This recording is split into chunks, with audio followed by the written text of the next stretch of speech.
Guys, um, ngayon parang short video lang to kasi may problema yung gripo namin. Yung gripo namin na ginagamit, tumutulo na siya. Yun, malakas na yung tulo niya. So parang lost thread na siya, parang gano'n. Lost thread na nga talaga. So ilang araw na siyang gano'n, syempre pag may tumutulo na hindi mo naman ginagamit, sayang yung tubig at saka malaki yung babayaran mo sa tubig malamang yan. So ang ginawa ko, bumili ako ng bago, tapos papalitan ko yung gripo namin para hindi na siya tutulo. Kasi nga, baka malaki na yung babayaran natin sa tubig niyan pag nagkataon, pag tumagal pa. Kasi palakas na siya ng palakas. So, ito, kasi luma na siya eh. So, ngayon, hindi ako marunong magpalit niyan. Parang, nakita ko lang dati sa... Ba't natawa ka, te? Tinatawanan mo ko, te. Tignan mo yung sunburn mo. Tignan mo yung mukha mo. Pangit na. Ayun. Hindi ako marunong magpalit nito. Naalala ko lang nung nagpapalit yung nanay ko dati ng ganito. Kasi nga, siya lang yung lagi nasa bahay. Yung tatay ko lagi nasa work. Sa work na. Yun, laging wala sa bahay. Kaya ang nanay lang yung, kung may problema sa bahay, siya lang yung gumagawa lagi ng mga problema na dapat gawin sa bahay. Katulad niyan, yung gripo, halimbawa yung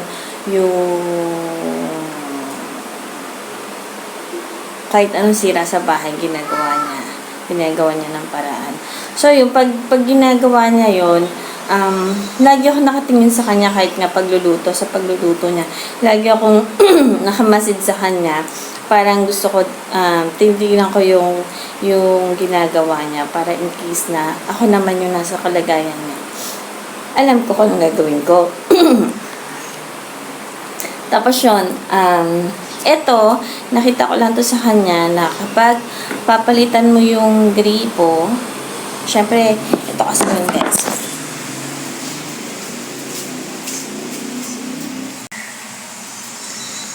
Ayan na siya guys. Tinanggal ko na yung gripo nga. Tapos pinatay ko muna yung tubig. Kasi nga, para hindi matatapon yung tubig. So, eto na nga yung, diba, nakikita nyo to, puno na yung, yung sinasahod ko. So, parang, wala pang 30 minutes yan, puno na. So, palakas na siya na palakas. Kaya kailangan na niyang palitan talaga. Kasi,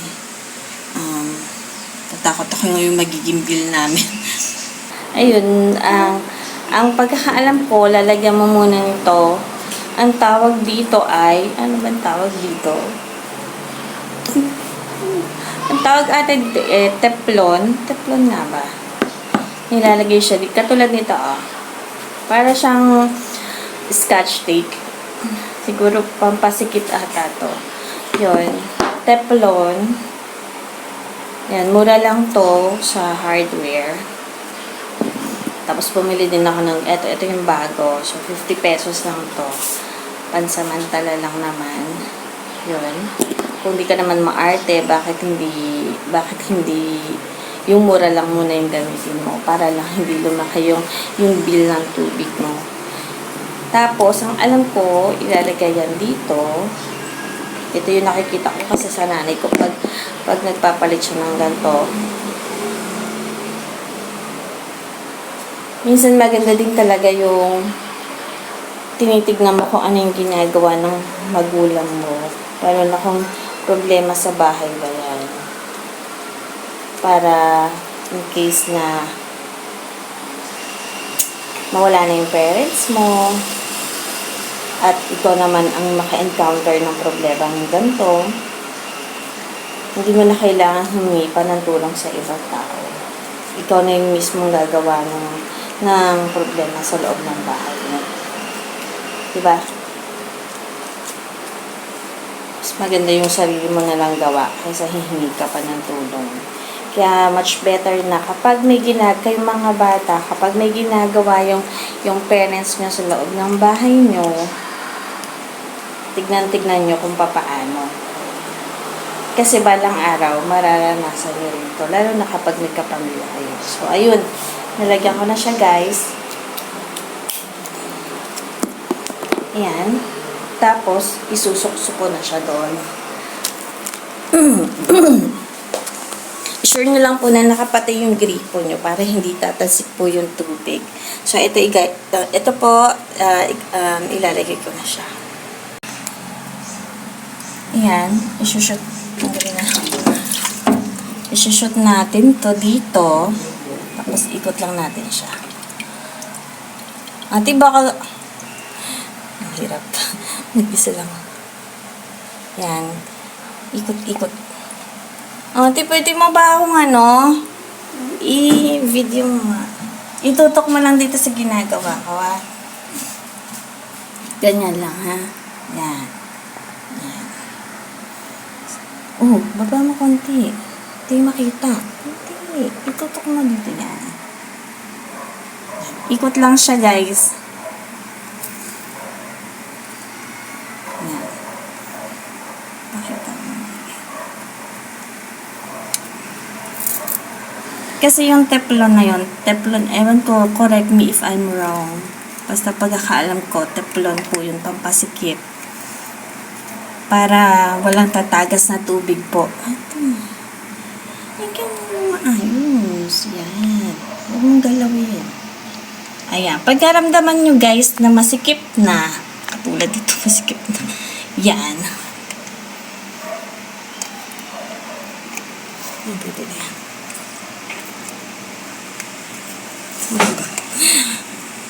Uy, sana tama.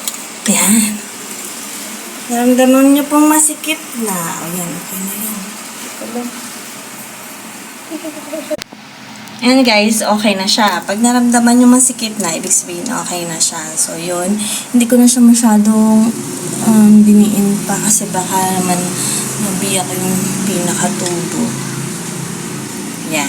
After po nun, bubuksan nyo na po yung gripo nyo. Tapos, i-check nyo kung okay na ba yung tubig. Okay.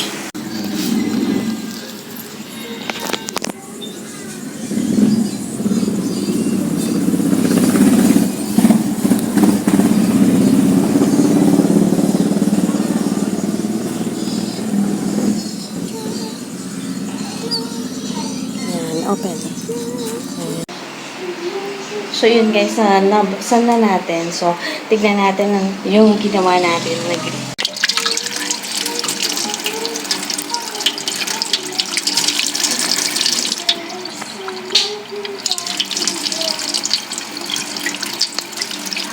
Okay naman siya. Wala naman siyang tagas. Diba? Wala naman siyang tagas. Okay naman yung ano niya. Yun. So, okay na.